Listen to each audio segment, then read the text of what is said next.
Well, Tipple, if it's okay with you, we'll get started. All right. So first, talk to me about growing up with autism. Well, I had no speech until 3.5 to 4. I was very lucky to get into very good speech therapy really early on.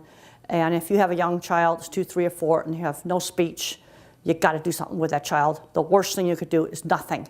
You know, get some volunteers from your church, play nursery rhymes with them, turn-taking games, teach them the alphabet, teach them how to talk, but you cannot let them just sit in the corner doing nothing. That is the worst thing. You credit your mother a lot to having very strict rules and engaging in politeness and manners and things like that. Did that help you? Yes, I was taught to say please and thank you. I was taught to have table manners.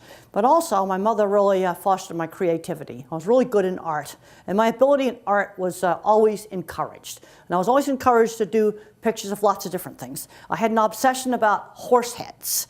Well, you got to draw some other things other than horse heads. And drawing ability became the basis of my design work that I've done in cattle handling facilities. You think in pictures. Yeah, my mind thinks completely in pictures. The HBO movie did a great job of showing how my mind thinks in pictures. You know, you asked me about thinking in pictures. I saw my book thinking in pictures. I'm seeing scenes flashing up from the movie. You see no thought without a picture. When they came to you and said, we want to do a movie on Temple Grandin, what did you say? Well, want to make sure the movie was done by the right people. But Emily Gerson-Sains was the mother of an autistic child, so I knew that she would want to do it right. And it took 10 years to put the movie project together because Emily had to get the right team. And you know, Mick Jackson and Claire Danes, that made the right team. They knew what to do with the story. They understood it. You say that Claire Danes gave an accurate description of who you were throughout your life. Well, basically, Claire Danes became me in the 60s and the 70s. And when I watched the movie at a private showing at HBO, it was like going in the 60s, 70s time machine. She became me. And I loved the fact they duplicated all my projects. I actually did build that optical illusion room. I did build a gate you could open up the car. And I built that dipping vat system. And it was just amazing seeing all of that stuff recreated. The systems that you've created for animal handling, I've actually seen your drawings that are now on display at the National Cowgirl Hall of Fame. That's incredible. Well, it just, you know, I would have never believed that that shirt would ever have ended up there when I hand embroidered that shirt when I was in high school, my 3rd grade embroidery skills. The animal handling facilities, why did you feel a need to embrace those? Well, back in the early 70s, I went out in the feed yards. Handling of cattle was terrible. And the only women that worked at a feed yard in the early 70s were in the office. You know, so I was kind of an abnormality. And I really did get kicked out of that Scottsdale feed yard. But then I had perseverance. And there were some good people in the industry that helped me. There was Ted Gilbert of the Red River Cattle Company. There was Jim Uhl with Agro Construction Company. These people really encouraged me. There was another construction company manager named Amel. So they were good people. Not everybody was bad.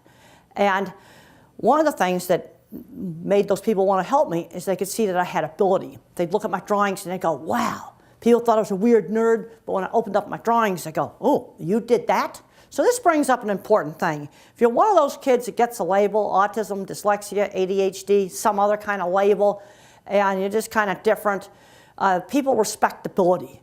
Make a portfolio to show off your ability. It could be computer programming, mathematics. It could be art, sculpture, drawings, animation, you know, whatever your thing that you're good at, writing. You've had as greats as BP oil folks, as well as animal handling folks, look at your drawings. You walk them through the pictures. Well, when I drew the drawings, I actually see the facility. And I put a lot of detail into the drawings because the person building it needs that detail. What I'm seeing today with a lot of drawings is they're getting way too schematic. And you have somebody that draws things on a computer, fine. But I'm seeing situations where you have somebody that draws on a computer, they've never drawn by hand, they've never built anything. And I've been seeing weird mistakes on drawings. And I've been seeing that from every single major meat company. And almost every single time, it's a young kid in his 20s that's never built anything. And then I went out to visit Pixar, and we discussed the same problem. They actually do quite a lot of drawing by hand, and they pin it up on the wall when they're getting movie ideas started. Another thing that they do is they use this thing called a 3D printer, which will actually print you out a model of the thing. Then you can touch it. You see, you got to touch, you got to feel. So you either got to have a 3D printer, build things by hand, or actually hand draw in order to do really good drawing.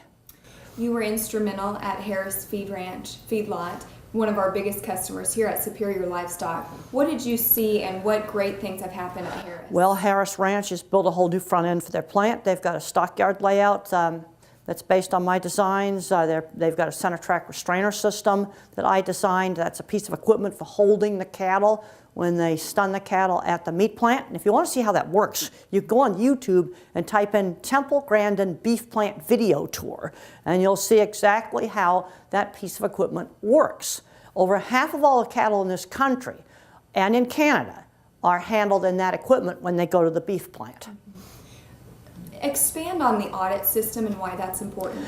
Good equipment is essential for good handling, but you got to have management. And one of my big frustrations back in the 80s and early 90s is you'd put in good equipment and a lot of people just tore up stuff and wrecked it. I did have my good clients that did do a good job, and I was hired by the USDA in 1996 to do an audit of meat plants, and I developed a simple scoring system for evaluating humane slaughter.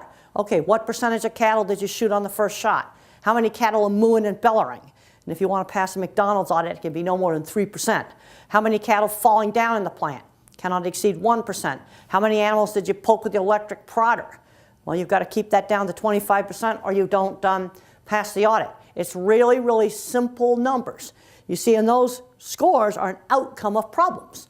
Take vocalization, for example. It can be caused by electric prods. It can be caused by slamming a gate on an animal. It can be caused by an animal slipping and falling. It's an outcome measure. And this has worked really well. And in 1999, I worked with McDonald's Corporation to implement this welfare auditing program. But it was really simple. It was like traffic laws.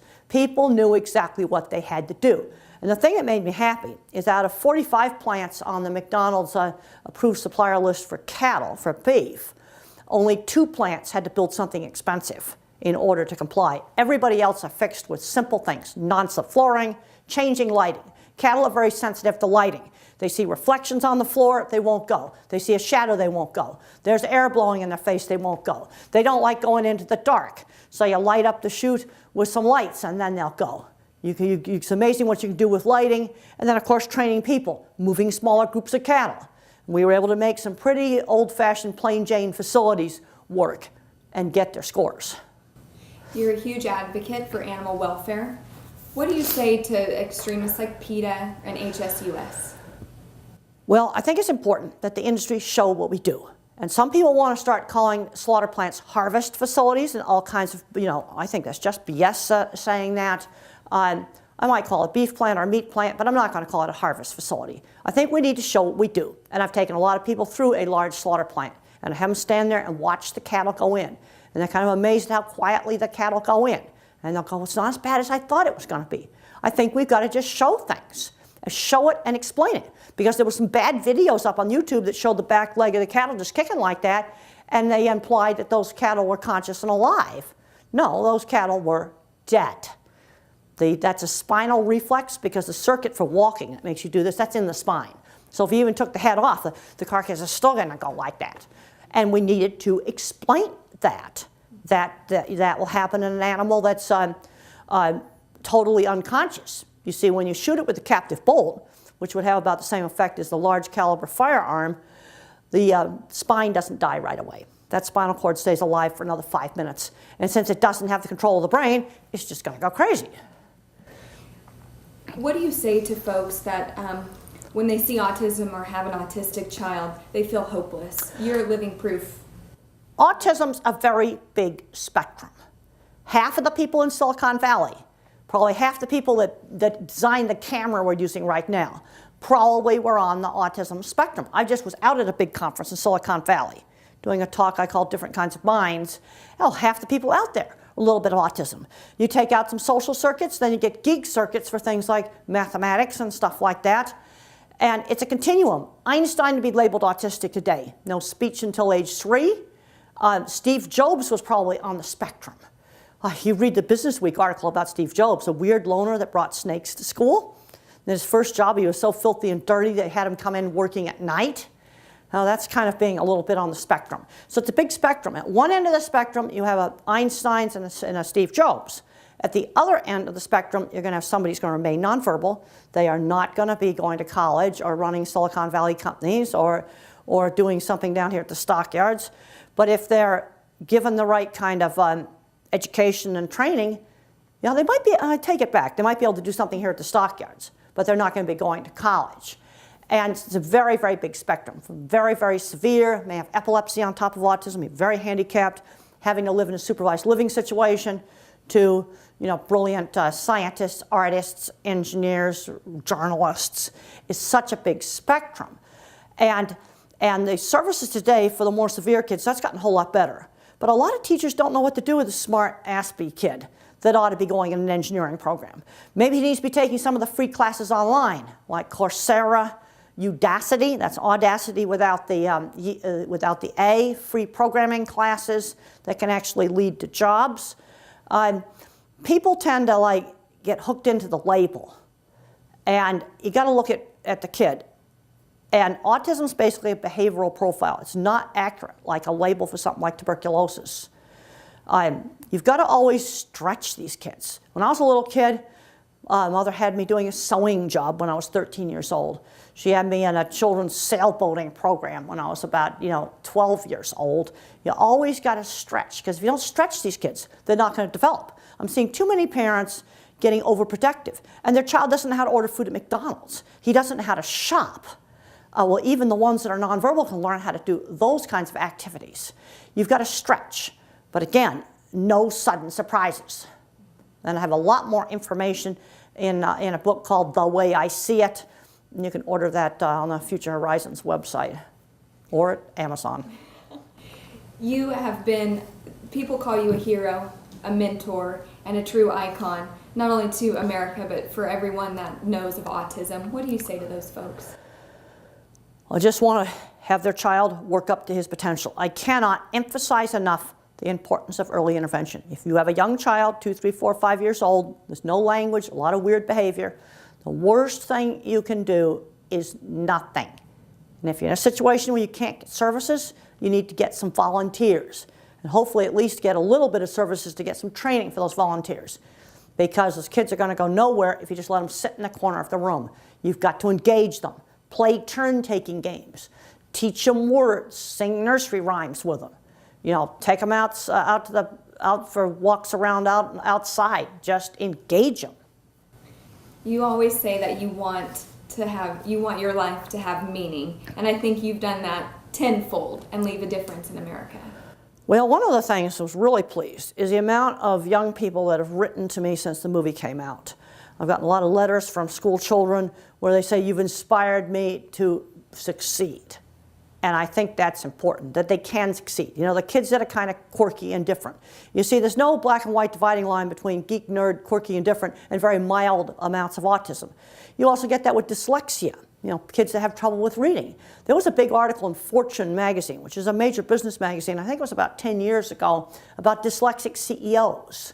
You see, the thing is, a little bit of some of these traits, there's some advantages. Too much of the trait, then the child's got a lot more handicaps. And there are some kids on the very severe end where it's very stressful for the parents, and they're not going to be doing the things that I do.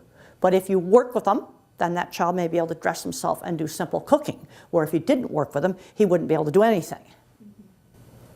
You, when you were, a lot of summers you spent with your aunt on the ranch, and that's where you first found your passion for cattle and horses. It's really important to get kids out and teach them work skills. When I was 15, I was cleaning horse stalls every day. And originally I was scared to go to my aunt's ranch. And Mother says you can go for a week, you can go all summer. You need to get these kids that are kind of different involved in activities. Like the activities that are going on right now, chuck wagon cooking, and all these Western activities, 4-H, FFA. These are great activities. Boy Scouts, Girl Scouts. Get these kids that are kind of quirky and different out doing shared interests, because they tend to get fixated on their favorite things. We'll have them doing robotics club, or they raise a lamb and show it at the show. And I would start with a small animal, for the Child's First project. Get them doing these activities with other kids. You know, where I had social life when I was in high school was with the shared interests. And I was teased horribly in school. I was called a retard. In fact, I got kicked out of 9th grade for throwing a book. And that was not good. And the only places where I had a refuge away from teasing was horseback riding, model rocket club, and electronics lab. You see, the kids that were interested in those activities were not the kids doing the teasing. It's really important to get kids out doing activities where there can be a shared interest. This video will play over at the Trail of Fame, and a lot of school kids come and watch and go through these tours. Today we deal with bullying in school more than ever. What do you say to kids that are bullied? Well, it's just really terrible. And high school is the worst part of my life. And what I'm finding with the kids that are kind of different, regardless of what the label is, there are some where the regular high school works just fine. And there's others where it's a disaster. Maybe they're going to have to be taken out and homeschooled. But they need to get in doing things with other kids, like 4-H, FFA, you know, maybe volunteer for Western activities here, do farmers market, do, you know, volunteer at a food kitchen. I mean, they need to be getting out, doing things. There's fabulous stuff online now for finishing up high school. We need to be thinking a lot more about what are they going to do when they grow up. I'm not seeing enough training for job skills. You know, you look at where are all the old people that had mild autism? They all got employed. They were on paper routes when they were 11 years old. They learned how to work. They learned how to be on time. And I'm seeing too many smart kids that have graduated from college and they've got no work skills. I think that's absolutely horrendous. When I was 13, my mother had me doing a little sewing job. When I was 15, I took care of the horse stalls and cleaned the stalls every day. Then I went out to my aunt's ranch and built the gate you could open from a car. Then when I was in college, I did an internship at a research lab where I had to rent a house with another lady. You know, she kind of had a really good idea of just how much to stretch me to get me doing things. And I'm seeing too many of these kids kind of getting overprotected. And they go, oh, well, it's easier and quicker if we order the food at McDonald's rather than having little Jimmy order his own food at McDonald's. Those are the kinds of skills that I learned very young. Our last question. We're here today as you're being honored and being inducted into the Texas Trail of Fame and receiving a star amongst so many legends down in the stockyards. Well, I am really, really honored. And we came in the night before just to go to the barbecue restaurant, and I couldn't believe it when I looked down on the sidewalk and there the star was. And it was right there next to Frederick Remington. And I thought, well, I've really got some good company. So I was really, really honored. And I had no idea that it was there by the barbecue restaurant. We just came in and just went to dinner last night before the induction, and I found it. Any lasting comments to cowgirls everywhere that you inspire so much, like me? Well, develop your strengths. Get involved in a career in your life that you're really, really going to like to do. Find out what you're good at and excel at it. Great. Temple, thank you so, so much. It's been such an honor. Well, thank you.